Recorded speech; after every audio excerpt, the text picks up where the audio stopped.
السلام عليكم ورحمة الله وبركاته. كلنتي وعن وناكسن إذلاتي مداود الكسود وهذا برنامجك wargaysyada oo idinkaga imanaya TV-ga madax banaan ee Rayo TV. barnaamijka haduu Allah wado loo golaado waxaan la socodsiin doonaa aniga Cabdishakuur Maxamed Cali. Kusoo dhawaada barnaamijka daawadayaal.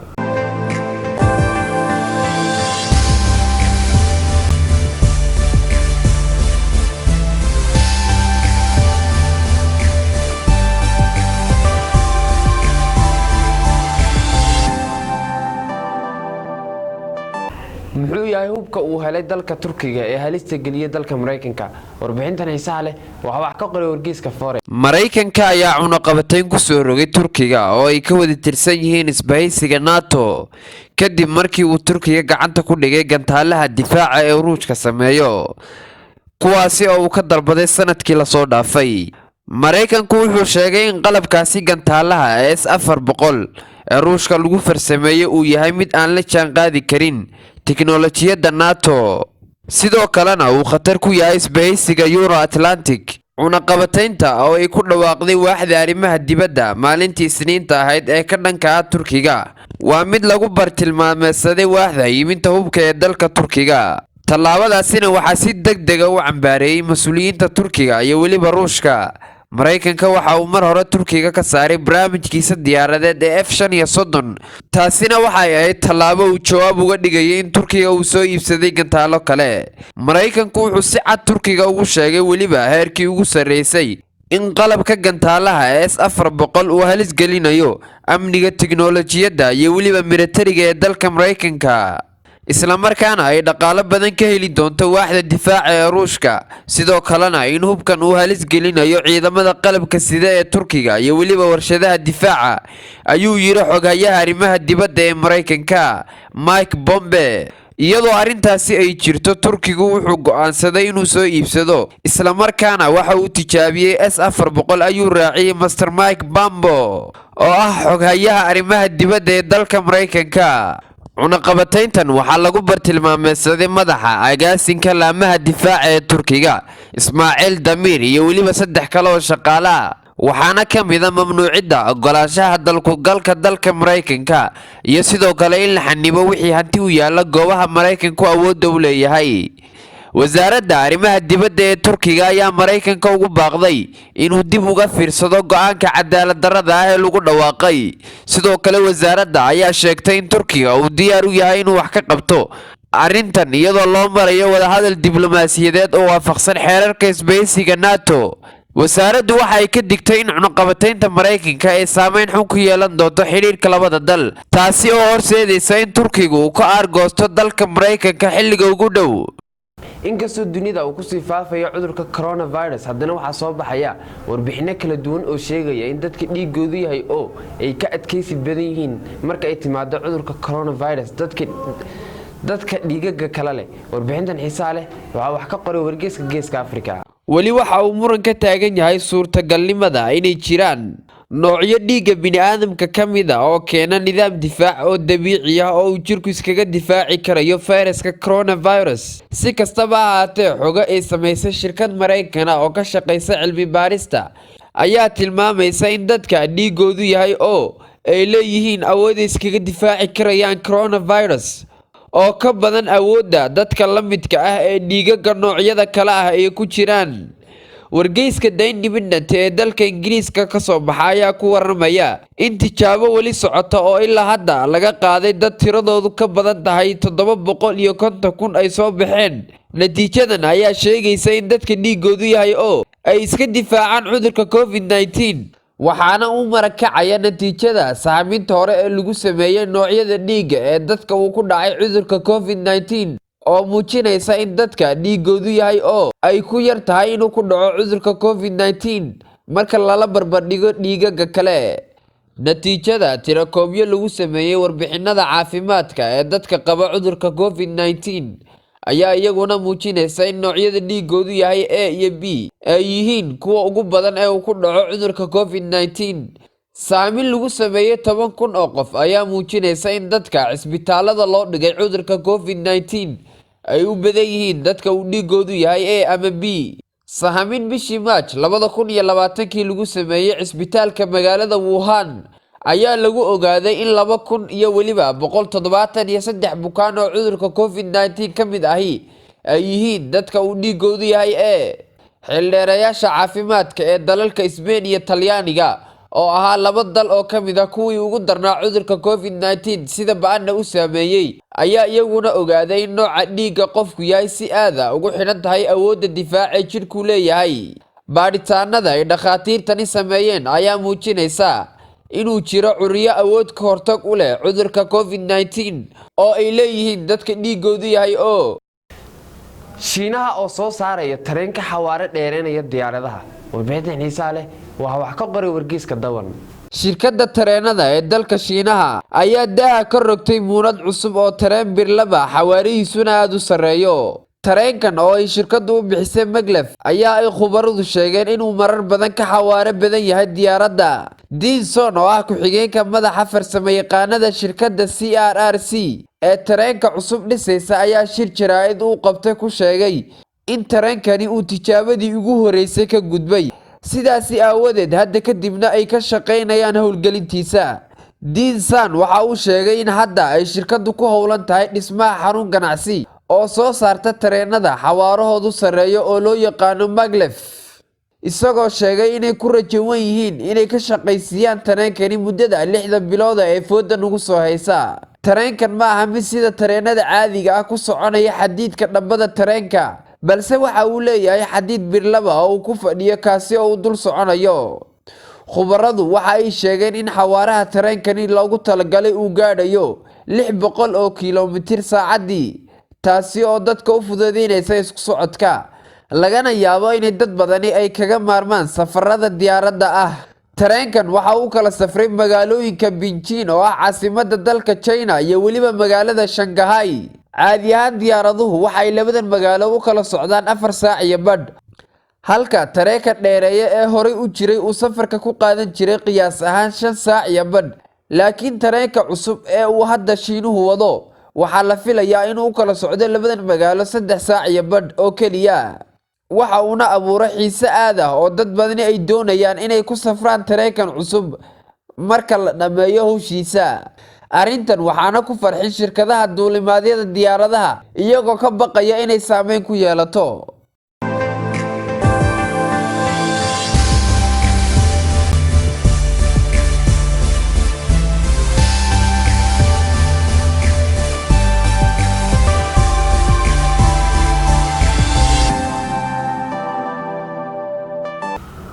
maamule bangi oo lacagta dadka ladan ee bangiga dhigtay lacagaha u qeybiyay dadka fuqarada isla markaana si la yaab leh uga badbaadeen wax xabsi kalo. warbixintan xiiso leh waxa wax ka qoray wargeyska dawan. maamule bangi oo lacag aad u badan ka xaday akoonno dad maalqabeen ah ay ku lahaayeen bangi uu maamulayay, si la yaab leh ayaa uga badbaaday xabsi ay ahayd inuu mutaysto. Gilberto Pasquera waxa uu gudoomiye ka ahaa bangi ku yaala Forni di Sopra oo ah magaalo yar oo buuraley ah oo ku taala waqooyi bari dalka Talyaaniga. muddo uu bangigan haystay kadib waxa uu bilaabay inuu khasnada bangiga ka saaro lacag uu muddo 7 sano uu ka saarayay oo wadarteedu gaadhaysay $1 milyan. Pasquera lacag aad u yar ayaa uu ka saari jiray akoonnada ay bangigan ku leeyihiin dadka maalqabeenka ah iyo weliba ganacsatada waaweyn. waxa uuna lacagtaasi ku wareejin jiray akoonnada shaqaalaha iyo weliba dadka dakhligoodu yar yahay ee aanu u saamaxayn inay deyn ka qaataan bangiga. muddadii uu lacagta dadka ka saarayay isagu mar kaliya waxba kama uusan qaadan, balse waxa uu aaminsanaa inay tahay sida ugu fiican ee uu ku caawin karo dadka faqiirka ah ee aan awoodin inay lacagaha ay u baahan yihiin ay ka helaan bangiga akoonnadooda oo aanay lacag badani ku soo dhici jirin aawadeed. markii uu Pasquera muddo hawshan waday kadib waxa uu arkay in lacagtii ay aad u badatay. haddii xisaab xidh guud oo bangiga ah yimaado ay khasab tahay in la ogaado in lacag maqan tahay, sidaasi aawadeed waxa uu go'aansaday inuu isku dhiibo booliiska. waxa uuna qirtay inuu fal tuuganimo ah kula kacay bangiga oo uu muddo 7 sano lacago yaryar ka saarayay akoonnada dadka maalqabeenka ah. Pasquera oo waramayay wargeys ka soo baxa dalka Talyaaniga ayaa mar uu ka hadlayay sababta ku kaliftay arrintan waxa uu ku jawaabay, waxa aan mar waliba aaminsanaa in kastoo ay shaqadaydu tahay inaan ilaaliyo lacagta dadka u kaysan, haddana sida oo kale inay tahay shaqadeyda inaan caawiyo dadka masaakiinta ah. maxkamad ku taala dalka Talyaaniga ayaa Pasquale ku heshay dambi ah inuu lacago dad sifo sharci darro ah akoonadooda uga saaray. waxa aanay ku xukuntay 2 sano oo xabsiya, laakiin maxkamaddu isla xukunkaasi waa ay ka daba tagtay. waxa ay sheegtay in iyada oo tixgelinaysa in ninkani uu muddo dheer oo u shaqaynayay aanu wax khalada amaba wax isdaba marin ah samaynin, iyo in dambigan uu hadda galay uu isagu soo sheegay qirtayna. waxayna maxkamaddu go'aamisay in xabsiga muddada 2 sano ahi uu noqdo mid aan dhaqangal ahayn. Pasquale markii la soo daayay kadib waxa uu iskugu yeeray dadkii maalqabeenka ahaa ee uu akoonadooda lacagaha ka saaray, waxa uuna u sharaxay siday wax u dhaceen. ugu dambeyn dadkii uu lacagaha ka saaray waa ay iska cafiyeen Pasquale.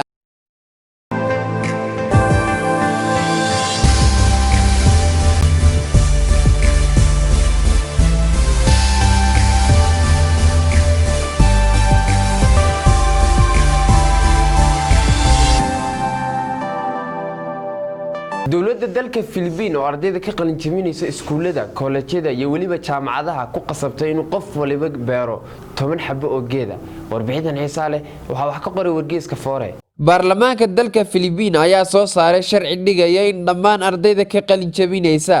dugsiyada hoose, dugsiyada dhexe, dugsiyada sare, kulliyadaha iyo waliba jaamacadaha inta aanay qalin jebin inay waajib tahay inay beeraan dhir, sida uu ku waramay telefishinka CNN ee dalka Mareykanka. sharcigan oo dhigaya in arday kasta ay waajib ku tahay inuu beero ugu yaraan 10 geed, dhirtaasi oo laga beerayo dhulka kaymaha ah, xeebaha, dhulka kaydka dhirta ee qaranka, baadiyaha, dhulka macdanta laga baaro, magaalooyinka iyo meel kasta oo ka mid ah dalka Philippines. laakiin waxaa sidoo kale sharci ah in la hubiyo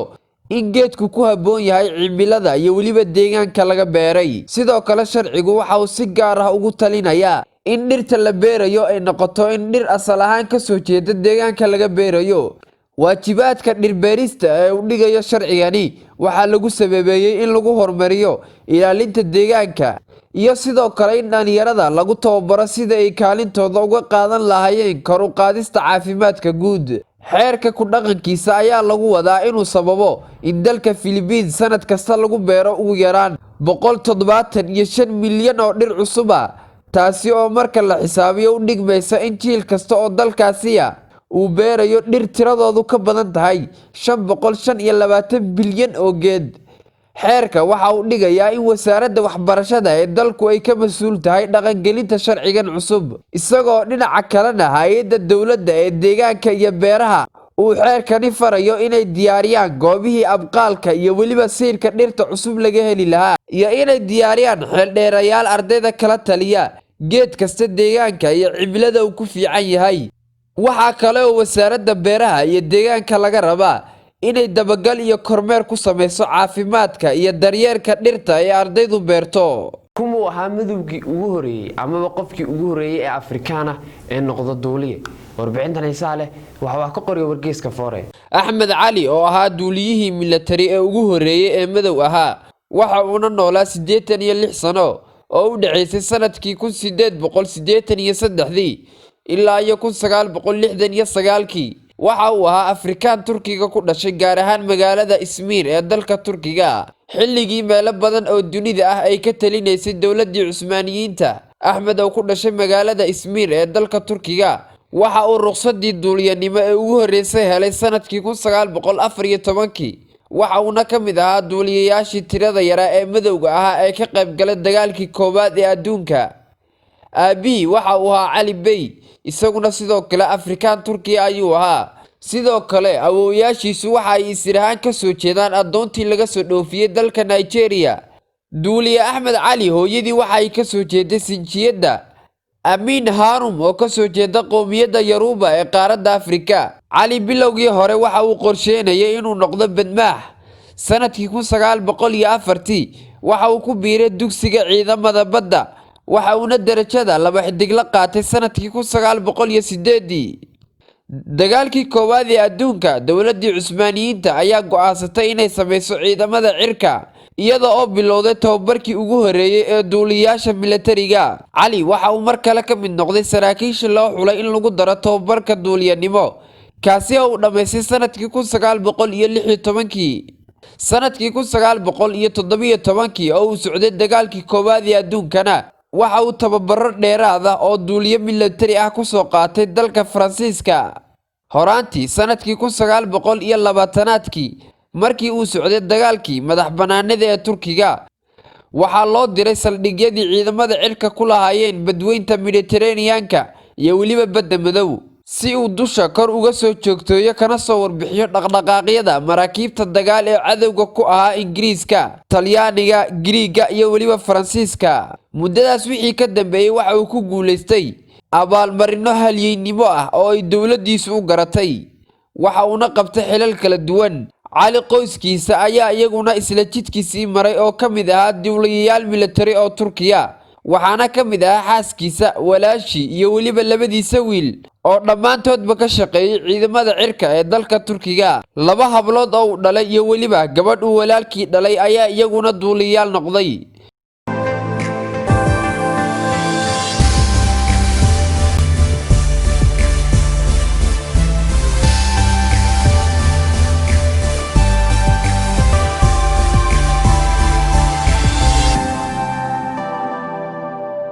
marka ay timaado dhaqamada soo dhaweynta guud ahaan caalamka lagu kala duwan yahay haddaba warbixintan xiisaha leh waxaynu ku eegi doonaa kala duwanaanshiyaha dhaqamada soo dhaweynta dalal ka mid ah caalamka iyo waliba wax laga rabo qofka isaga la martiyo. warbixintan xiisaha leh waxa ka qoray wargeyska Foore. Hindiya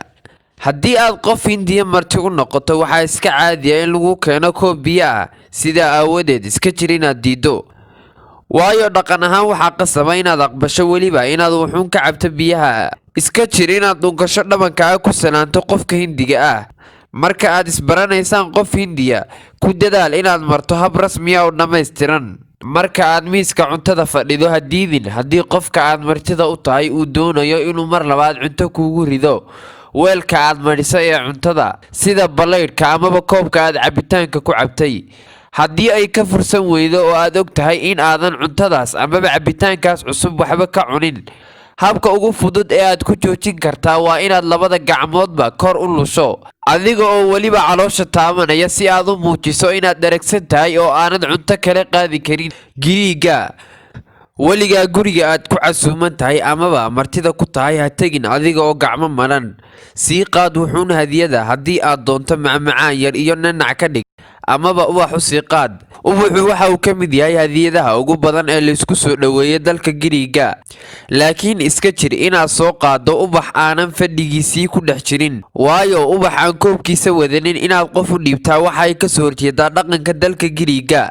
haddii qada lagu casuumo oo dad Giriig ah qayb ka yihiin casuumadda ku talagal inay aad uga daahaan casuumadda waana arrin iska caadi ah marka ay timaado bulshada dalka Giriiga. dalalka Morocco iyo waliba Tunisia guriga aad booqanayso amaba lagugu casuumayo sii qaad waxoogaa hadiyada laakiin iska jir inaad soo qaado cabitaan oo alcohol ku jiro waayo waxa loo qaadanayaa inaad xadgudub iyo waliba xumayn u jeedo. labada dal ee Morocco iyo waliba Tunisia waa dalal muslimiin ah inkastoo ay dhaqanka reer galbeedka ku badan yihiin cuntada lagu soo dhigayo waxa qasaba inay ku jirto khubus iska jir inaad dhinac iskaga leexiso adigoon ugu yaraan waxoogaa ka cunin. marka aad dalalkan joogto waxa aad maskaxdaada ku haysaa in ceeshka kimista amaba khubustu ay ka mid yihiin cuntooyinka sharafta leh.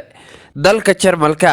haddii aad dalka Jarmalka joogto waxa ugu muhiimsan ay tahay inaad mar kasta niyadda ku haysaa waa ilaalinta waqtiga ballanta ma jirto foolxumo ka weyn inaad ballanta ka daahdo wax ka badan 15 daqiiqo waa marka ay ugu badan tahay inaad daahdo 15 daqiiqo laakiin daqiiqad kasta oo aad dib u dhacday waxa ay hoos u dhigaysaa sharaftaada. haddii aad maqli jirtay marti lagu leeyahay guriga aad joogto oo kale u dhaqan Jarmalku waa uu ka duwan yahay waligaa adiga oo marti u ah qof Jarmala ha dareemin hana u dhaqmin sida inaad gurigaaga joogto. dalka Spain waa iska caadi in miiska cuntada dib looga dhacaa sida aawadeed in casho lagugu casuumayo ay u badan tahay 9 fiidnimo ka horna ha tagin cashadaasi niyadda ku hay in lagugu qasbi doono inaad alcohol cabto. haddii aanad cabbin casuumadda ka hor waa inaad u sheegtaa cidda ku casuuntay inaadan cabbin alcoholta si aanay hadhow diidmadaasi weji kabax ugu noqonin kuwa ku martigeliyey. u diyaar garow sidoo kale sheeko dheer oo saacado badan socon doonta. ku sii talagal inaad aad u hadasho, waayo mar kasta oo aad aamus ka badisaay waxa ay bixinaysaa dareen ah inaadan ka raalli ahayn fadhiga iyo weliba casuumadda dadka kugu helinaya. daawadayaal waxaynu soo gaarnay guntii gabagabadii iyo gunaanadkii barnaamijka wargeysyada oo idinkaga imanayay TV-ga madaxa bannaan ee Rayo TV. barnaamijka waxaan ila socodsiinaya aniga Cabdishakuur Maxamed Cali. waxaan halkan aad uga mahadcelinayaa guudaan asxaabtiga la qayb qaatay barnaamijka. intaynu ku kulmi doono barnaamijka xiga waxaan idinkaga tagaynaa aniga iyo dhammaan asxaabtiga la qayb qaatay barnaamijka. salaamu alaykum wa rahmatullahi wa barakaatuh.